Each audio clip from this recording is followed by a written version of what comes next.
Hello everyone and welcome to our YouTube channel enjoyment with studies. कैसे हो सभी? With fresh brains पूरे जोश के साथ वेलकम बैक। तो आज मैं आपको बताने वाली हूँ क्रॉप प्रोडक्शन के बारे में।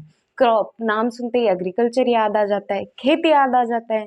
तो खेती करना कितना मुश्किल होता है ना। तो खेती करने के लिए सबसे पहले हमें बीज की ज़रूरत होती है। हम अनाज उगाएंगे, फिर वो उगेगा, तब वो जाके एक पेड़ बनेगा, फिर हमें फल फूल जो भी हमें ज़रूरत की चीज़ें होती है एक पेड़ से, वो सब हमें मिलता है। हम अनाज खाते हैं, अपना पेट भरते हैं। किसकी वजह से? खेतों की वजह से ना। खेत में ही तो उगता है अनाज। तो उस हिसाब से फिर किसानों की बहुत मेहनत होती है इसमें। तो सबसे पहले उन्हें सीड सिलेक्शन आना चाहिए। सीड सिलेक्शन का मतलब उन्हें परख होनी चाहिए कि बीज जो है वो किस तरह का बीज इस्तेमाल करें जिससे फिर अनाज जो है वो अच्छा उगेगा, क्रॉप प्रोडक्शन जो है वो ज्यादा होगा। यील्डिंग का मतलब मैंने आपको पहले भी बताया था।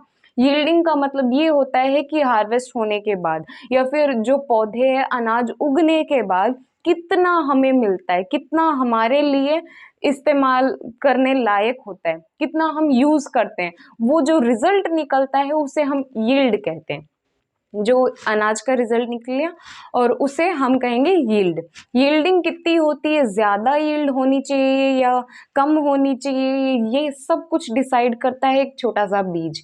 बीज की परख होने से हमें पहले ही पता चल जाएगा कि हाँ ये पौधा जो है वो सही उगेगा या फिर नहीं, इसमें आगे दिक्कत होगी या फिर ये इतना ही बढ़ के रह जाएगा।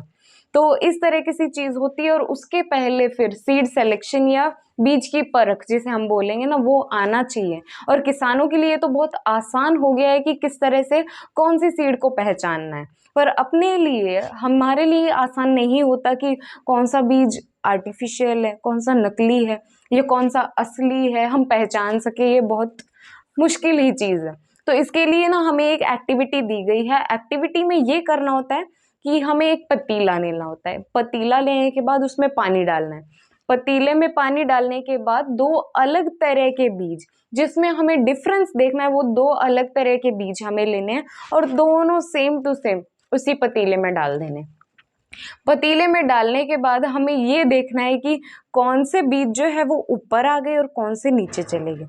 और जानने वाली बात ये है कि जो बीज नीचे चले गए ना, वो काम के सीड्स हैं, वो काम के बीज हैं, नकली नहीं है, वो एकदम असली है। और उनका इस्तेमाल करने से हमें अनाज जो है वो, उसकी यील्ड जो है ज्यादा रिजल्ट मिल सकता है।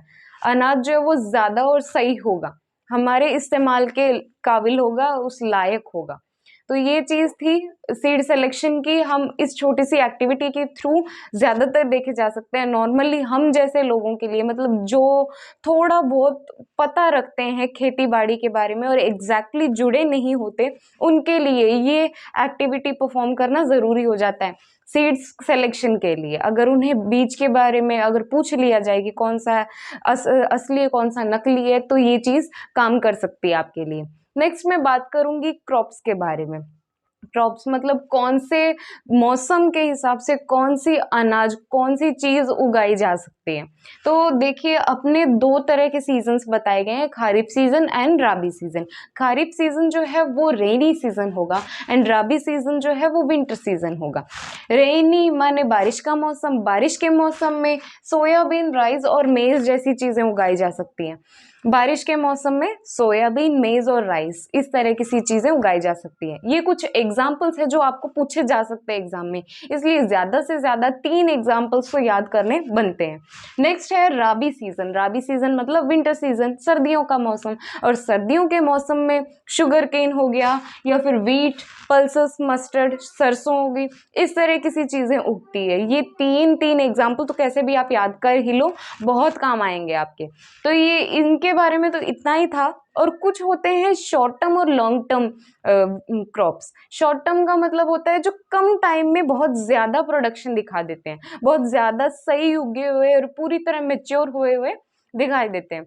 शॉर्ट टर्म का मतलब ये है कि 100 दिन के अंदर अंदर जो है वो पूरी तरह खिल उठते और अपनी तरफ से पूरा रिजल्ट दे देते हैं। हमें जितना चाहिए होता है उतना दे देते हैं, वो रिजल्ट दे देते हैं, या जो उगाया है हमें पौधे से जो चाहिए होता है वो हमें दे देते हैं 100 दिनों के अंदर अंदर।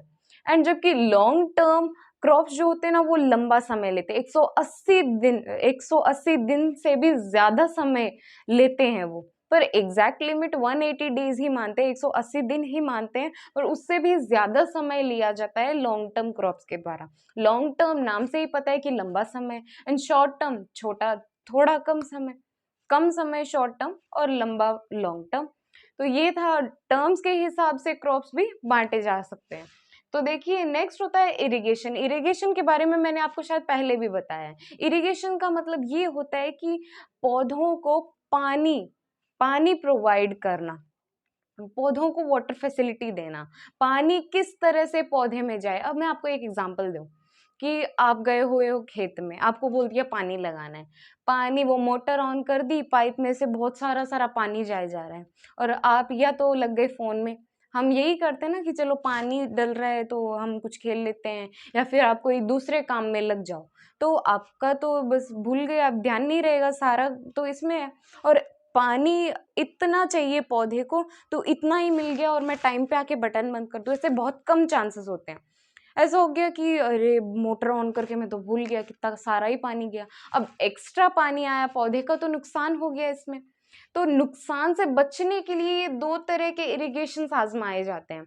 तो देखिए उस टाइम पे हमने तो ऐसे कह दिया कि वो मोटर, पानी बहुत सारा आ गया, पौधा खराब हो गया, तो वो पौधे में जो एक्स्ट्रा पानी जो था, पौधे को जितना चाहिए था उसने ले लिया, अवशोषित कर लिया, उसके जो रूट्स होते हैं, नीचे जड़ होती है, उससे उसने ऑब्जर्व कर लिया, अवशोषित कर लिया, एक्स्ट्रा पानी तो बच गया ना। तो वो एक्स्ट्रा पानी जो बचा होगा उसे कहेंगे लॉगिंग। लॉगिंग, LOGGING, लॉगिंग, ये इसकी स्पेलिंग होगी, एंड इसे कहेंगे लॉगिंग। तो देखिए पानी की बर्बादी से बचाने के लिए हम दो तरह के इरिगेशन फॉलो करते हैं। एक होता है स्प्रिंकलर इरिगेशन, दूसरा होता है ड्रिप इरिगेशन। स्प्रिंकलर इरिगेशन का मतलब ये होता है कि छोटे पौधों के लिए इस्तेमाल करते हैं, जैसे मिर्ची हो गई या फिर धनिया, पुदीना, ये छोटे तरह के जो होते हैं ना क्रॉप्स, इनके लिए इस्तेमाल किया जाता है। एक पतली सी लंबी सी ट्यूब होगी और इस ट्यूब के बीच में छोटे छोटे छेद होंगे, जिसमें से पानी जो है वो नीचे से फोर्स के द्वारा आता जाएगा, फोर्स लगा के पानी ऊपर आएगा, और वो छोटे छोटे छेद जो होते हैं इनसे वो पानी जो है पूरे छोटे छोटे पौधों में पहुंच जाएगा। इससे पानी की बर्बादी भी नहीं होगी, और जितना मतलब ये पानी का फोर्स तो ज्यादा होगा, भाव ज्यादा होगा पानी के आने का, और जो पानी है वो बूंद बूंद बूंद बूंद करके स्प्रिंकलर से गिरेगा, एक छेद से गिरेगा, तो मान लीजिए कितना बर्बाद हो सकता है। पौधे को चाहिए उस हिसाब से दे देते हैं। स्प्रिंकलर छोटे पौधों के लिए होता है। और दूसरा होता है ड्रिप इरिगेशन। ड्रिप इरिगेशन का मतलब ये होता है छोटी छोटी पाइप्स जो होती है ना, इन्हें लगाया जाता है। छोटी छोटी पाइप्स को हर एक पौधे वाली लाइन में लगा देते हैं कि चलते जाएगा, पर एक बड़ी पाइप जो होती है पाइप की तरह खोल के नहीं रख देते। ड्रिप इरिगेशन का मतलब है छोटी छोटी पाइपों से हर पौधे की लाइन में एक ड्रिप इरिगेशन, एक छोटी सी पाइप लगा दी जाती है, और फिर पानी मोटर जो भी ऑन करते हैं अपने वो करना होता है, फिर वाटर सप्लाई जो है वो होने लग जाता है। छोटे छोटे पाइपों से होने के कारण फिर वाटर वेस्टेज नहीं होता, पानी की बर्बादी नहीं होती। तो ये था ड्रिप इरिगेशन और स्प्रिंकलर इरिगेशन। इस तरह से पानी को बचाया जा सकता है और पौधों को भी बचाया जा सकता है। तो ये चीज थी। एंड नेक्स्ट मैं बात करूंगी विनोइंग की। विनोइंग, थ्रेशिंग, ये चीजें भी जो है हमारे खेत से जुड़ी होती हैं। तो हम कई बार देखते हैं रोड पे जाते समय लोग रोड पे भी गिरा के रखते हैं, इसमें जानवरों का भी इस्तेमाल होता है।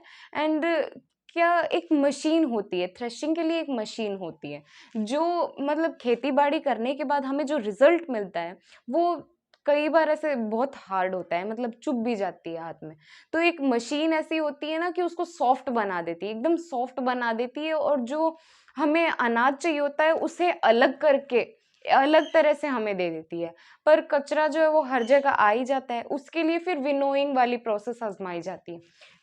विनोइंग का मतलब ये होता है कि गांव में हम देखते हैं ना कि ऐसे छाला सा लिया होता है, उसके अंदर बहुत सारे वो जो अनाज जो सीड्स होती है, जो फिर बीज जैसे से जो हमें चाहिए होता है, जो अनाज चाहिए होता है, वो उसमें होता है। और थोड़े-थोड़े कचरे के पार्टिकल्स भी होते हैं, पतली-पतली ऐसे पीले रंग की सी छोटी-छोटी हमें दिखाई देंगी, वो खराब होती हैं, कचरा होती हैं वो। तो विनोइंग की प्रोसेस अगर हम ऐसे-ऐसे हवा में हाथ उठा के छल्ले को हिलाएँगे ना, तब हवा के भाव से वो कचरा तो एक तरफ गिरता जाएगा और जो काम की चीज़ होगी वो सामने, वेट के कारण उसमें वज़न होगा तो वो सीधी आके नीचे गिरेगी। कई लोग ये चीज़ गाँव में करते हैं, गाँव में बहुत ज़्यादा देखने को मिलती है हमें। कट्टा बिछाया जाता है नीचे और फिर जो चीज़ काम की नहीं होगी ना, वो हवा की तरफ से, हवा की वज़ह से अपने आप ही एक अलग तरह में गिर जाएगी और जबकि जो काम की चीज़ होगी, वो सीधी आके कट्टे पे गिरेगी। तो ये चीज़ आपको समझ आई, ये थी विनोइंग। एंड हमने पढ़ लिया है अलग-अलग सीज़न्स के बारे में, मतलब अलग-अलग क्रॉप्स जो सीज़न के हिसाब से उगाए जाते हैं। लास्ट होती है हार्वेस्टिंग। हार्वेस्टिंग का यही मतलब होता है कि cutting, cutting of the harvest, मतलब जो रिज़ल्ट हमें मिल गया है उसे कट करना। वो सबसे ज़्यादा इम्पोर्टेंट होता है ना, पौधे से हमें जो चाहिए वो इकट्ठा कर लेना, अपने काम के हिसाब से उसे इस्तेमाल कर लेना, ये होता है हार्वेस्टिंग। तो चीज़ क्लियर हुई, आपको समझ आई क्या चीज़ थी इसमें, क्रॉप प्रोडक्शन। एंड अपने फिर मैंने जितनी बड़ी प्रोसेस बताई आपको, अपने किसान तो उसे रोज़ परफॉर्म करते होंगे, हर हर दिन का उनका नया है, बहुत मेहनत लगती है इसमें एंड वीडियो बनाने में भी बहुत मेहनत लगती है। तो इसके लिए फिर आपको वीडियो पे लाइक करना है, चैनल सब्सक्राइब करना है, अपने फ्रेंड्स के साथ वीडियो शेयर करनी है। Bye and have a great day.